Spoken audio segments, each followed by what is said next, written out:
No vídeo de hoje eu vou levar vocês até o laboratório de Química, porque vamos falar de um assunto muito importante, o coronavírus. Eu convidei 2 professores da equipe de Biologia que vão falar de forma mais detalhada sobre o assunto, esclarecer algumas dúvidas que você aí de casa pode estar tendo sobre o coronavírus. Rafael Bezerra, tudo bom, professor? Tudo bem. E o Inácio Neto, tudo bom, professor? Massa, tudo bem. E a gente vai começar fazendo a pergunta que todo mundo quer saber. Finalmente, o que é o coronavírus e por que esse pânico sobre o assunto? Primeiro, é um novo vilão mundial, né? Todo mundo agora quer culpar o coronavírus por os males dos países, das casas, das famílias, mas nada de pânico, primeiro. E é importante salientar o seguinte: é um vírus, não é um vírus novo, é um vírus que obviamente já tem alguma ideia do que se trata, mas vamos com calma que a gente vai falar ao longo dessa conversa. É um vírus, na verdade é uma mutação de algo que a gente já viu antes com epidemias, inclusive até mais graves, né, Rafael? O novo coronavírus, até por conta disso, essa denominação, novo coronavírus, ele já havia sido detectado, já haviam sido registrados casos de doença dele já desde a década de 60, e 2 registros são muito significativos: a síndrome respiratória asiática, que ficou conhecida como pneumonia asiática, e uma também que houve no Oriente Médio em 2012. Então a gente trata de períodos distintos, né? 2002, 2012 e agora passou a ser chamado 2019 porque foi exatamente no último dia do ano 2019 que foi registrado o primeiro caso lá na China. No caso é o Covid-19. Exato, e aí por isso dessa nomenclatura ainda de 19, porque como eu disse, foi literalmente no último dia do ano. Como já dito por Neto, embora claro tenha que se ter alguns cuidados, não é necessário ainda também um pânico tão significativo, que é inclusive em relação à taxa de mortalidade. Em relação às outras doenças, a taxa de mortalidade dele é menor, como por exemplo comparado com a SARS. Talvez o que assuste seja o fato dela ser mais contagiosa, Sim. mas menos letal. Verdade. E tem um detalhe importante: hoje todos os ministérios da saúde estão muito mais preparados do que a 2002, por exemplo, em relação à SARS. Ele realmente tem um índice muito maior de contágio, mas letalmente ele é bem pequeno, bem menor do que em relação aos outros. Em relação aos sintomas, sobretudo tosse e febre, que naturalmente deixariam a pessoa de repouso em casa. Sim. Então a preocupação é se houver algum tipo de desconforto respiratório. Exato. Principalmente nos quadros mais graves, e aí tem uma referência à taxa imunitária, uma referência também à idade, que percebe-se que os quadros sintomáticos mais graves terminam atingindo pessoas de idade maior e inclusive a incidência de pessoas doentes é de quem tem a idade um pouquinho mais avançada. Então esse quadro clínico de aparente insuficiência respiratória talvez seja seja o mais clássico do quadro sintomático, porque os outros sintomas se confundem muito com outras doenças respiratórias também, como é o caso de gripe comum, enfim. Mas o principal quadro clínico, e certamente o mais grave, é a insuficiência respiratória. Trazendo para a nossa realidade, que é de sala de aula, que é de escola, como é que você tinha abordado esse assunto? Esse tema ele entra em saúde pública. Então, assim, pensando inclusive no Enem, é uma temática que a gente sempre se preocupa muito. Tanto que a gente termina comentando muito sobre a política de saúde pública, né? A gente, quando vai falar sobre as viroses, por exemplo, que trata do coronavírus, a gente quer que os meninos tenham essa interpretação de perceber toda essa perspectiva de política pública mesmo. Neto comentou, por exemplo, a biotecnologia traz algumas informações a mais que são de extrema importância, por exemplo, para a produção de vacina. Neto pode até comentar também para a gente em relação ao trabalho de um grupo de pesquisadores da USP aí, que foram muito eficientes no caso, inclusive pesquisadoras, que é bem legal,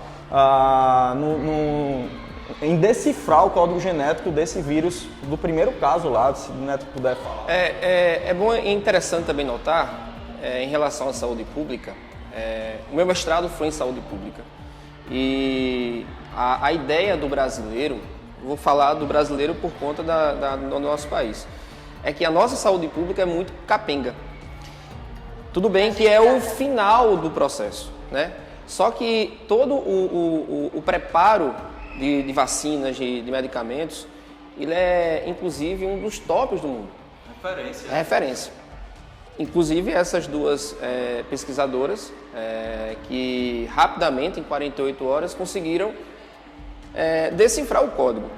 O código ele foi rapidamente decifrado, por quê? Porque é um vírus conhecido, certo? Se fosse um vírus desconhecido, teria um pouco mais de tempo e de pé no freio. Mas como já se sabe que o coronavírus ele tem um certo código genético, ele é um vírus de RNA, né? Ele produz rapidamente a proteína, que é a proteína que vai causar a doença em si no indivíduo. Então, assim, a partir desse processo, dessa codificação do vírus, a produção de uma vacina vai ser muito rápida. Em relação ao nosso país especificamente, não é também em relação ao tempo, né? Nós estamos no verão, precisa país tropical, Muitos turistas, né? Então tem que ter cuidado, como o Rafael falou. Só que não precisa ser exagerado, como estão, né, falando sobre vários, inclusive fake news, que a gente vai falar um pouquinho daqui a pouco. Essa questão da vacina, do ponto de vista biológico, o que é que vocês consideram como rápida a produção de uma vacina? Porque muita gente se questiona, como no mundo moderno, com tantas tecnologias, ainda não surgiu uma vacina para esse coronavírus? Muitas pessoas se questionam. Primeiro, tem que fazer testes, né? Você não pode jogar no mercado uma vacina sem passar por testes, né? E os testes precisam de tempo, né? Eu estava lendo que em 6 meses pode vir uma vacina embrionária, como se fosse um teste. Mas é um teste, uma vacina que tem uma certa ideia de que pode vir a ter um efeito mais rápido, né? E no caso nosso, do Brasil, a nossa indústria, né, principalmente o Butantan, o Instituto Butantan, que eu acho que é ele que está na frente disso, tem um certo know-how em relação à produção dessas vacinas. Então, eu acredito que esse ano ainda nós teremos uma vacina. Obviamente tem que ter um período, né, para controle, mas eu acredito que esse ano sim. Aparenta quando se diz, porque, por exemplo, na China a perspectiva é que em junho ou julho, que eles foram quem primeiro decifraram, obviamente, porque foram os primeiros casos, se tem a produção da vacina lá. Aí aparenta que é um tempo muito longo, né? Vai demorar.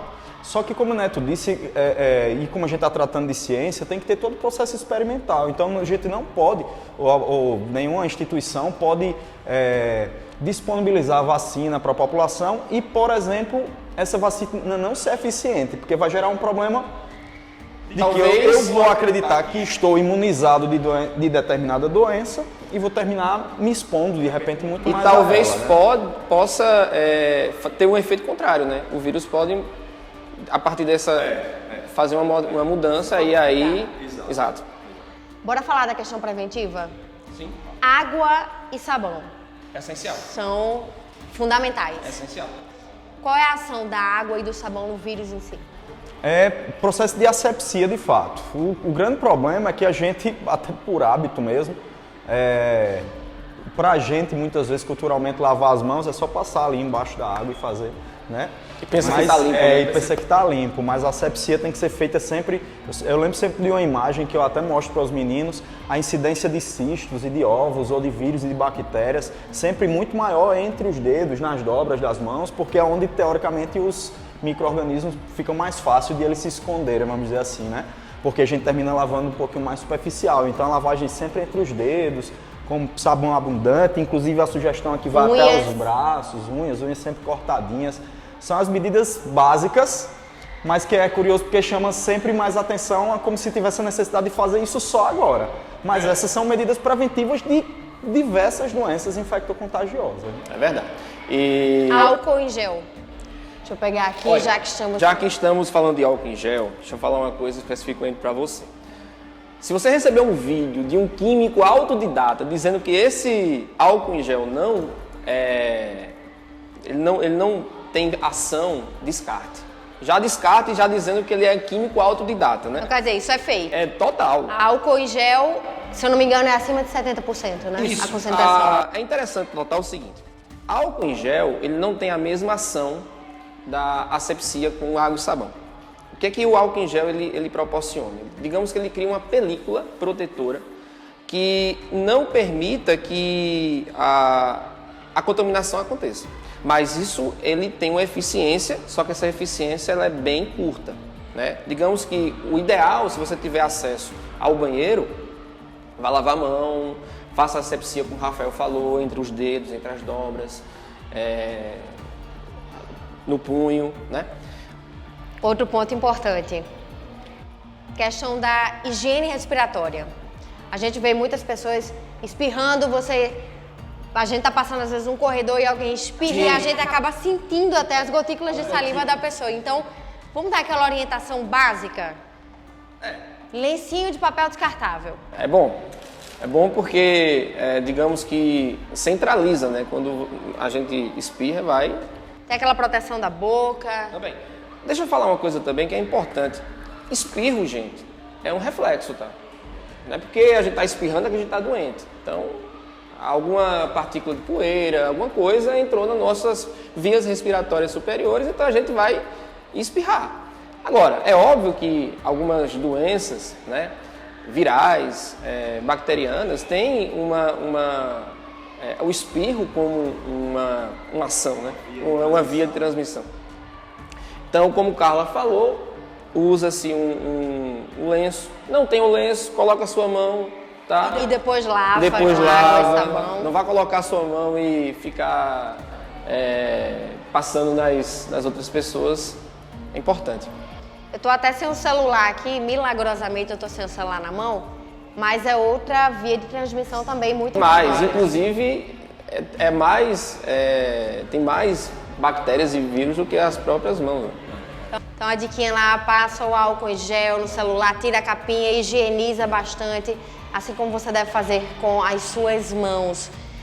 Temos mais dicas? Bom, acredito eu que, pensando agora um pouquinho na ideia dos meninos voltado para o Enem e tal, a gente sempre comenta muito sobre isso, né, Neto?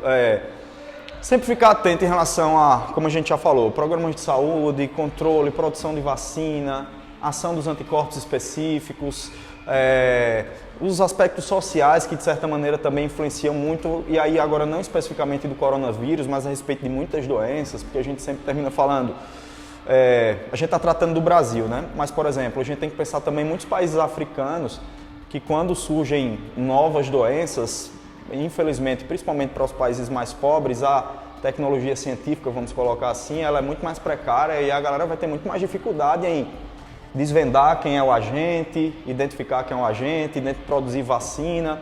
Então, em programas de saúde ou saúde pública, sempre tem essa perspectiva social também, que é importante para o Enem e é importante para a gente trazer para o nosso dia a dia. O que Rafael está falando é que essa temática de vírus não é necessariamente parte da prova de biologia, de ciências da natureza. Pode ser de outras ciências, inclusive também humanas. É uma contextualização. E eu inclusive, costumo até trazer essas referências para os meninos em relação à própria redação, que é algo que a gente sempre ventila a possibilidade, os meninos de linguagens também sempre ventilam a possibilidade de ter algo relacionado à saúde. O tema será o Covid-19, mas o tema pode vir como saúde pública e você desenvolver em relação ao Covid-19. Eu acho que a gente conseguiu tranquilizar, né? Quem está lá do outro lado acompanhando a gente. Não precisa de pânico, né? Não precisa de pânico. Repetindo, a taxa de letalidade é muito baixa. E, obviamente, as pessoas que estão morrendo em relação a esse vírus são pessoas idosas, mais velhas, mas também com quadro de problemas de saúde relacionados, diabetes, a própria problemas cardiovasculares, né? E também os problemas respiratórios, imunodepressivos. Então, são pessoas que têm uma certa fragilidade. Então, não crie pânico, não há necessidade. E para a gente encerrar, dizer que a escola está tomando todo tipo de precauções e, inclusive, aumentamos a limpeza de corrimãos, dos brinquedos, dispomos de álcool em gel em todas as salas e temos aquela orientação das crianças lavarem as mãos antes de se alimentar. O tempo inteiro a gente está ali prestando atenção a esse tipo de higiene e claro que vocês de casa também têm que fazer o dever. Eu ia falar justamente isso. Falar com seus filhos, conversar com eles da importância de lavar as mãos, colocar na bolsa, no estojo, um álcool em gel pequeno, né? Porque é importante também, não é só necessariamente aqui na escola. Na cidade, você vai ao shopping, você vai ao Evitar cinema, compartilhamento de objetos, evitar compartilhamento de Copos, objetos, talheres. exato, é importante. E até trazer de casa a água mineral que vai ingerir, eu acho que é mais seguro. Gente, obrigada pela participação. Espero que vocês de casa tenham gostado. Quem tiver dúvidas ainda, interage lá nos comentários que a gente vai responder vocês com todo carinho, tá bom? Até a próxima. Valeu. Valeu.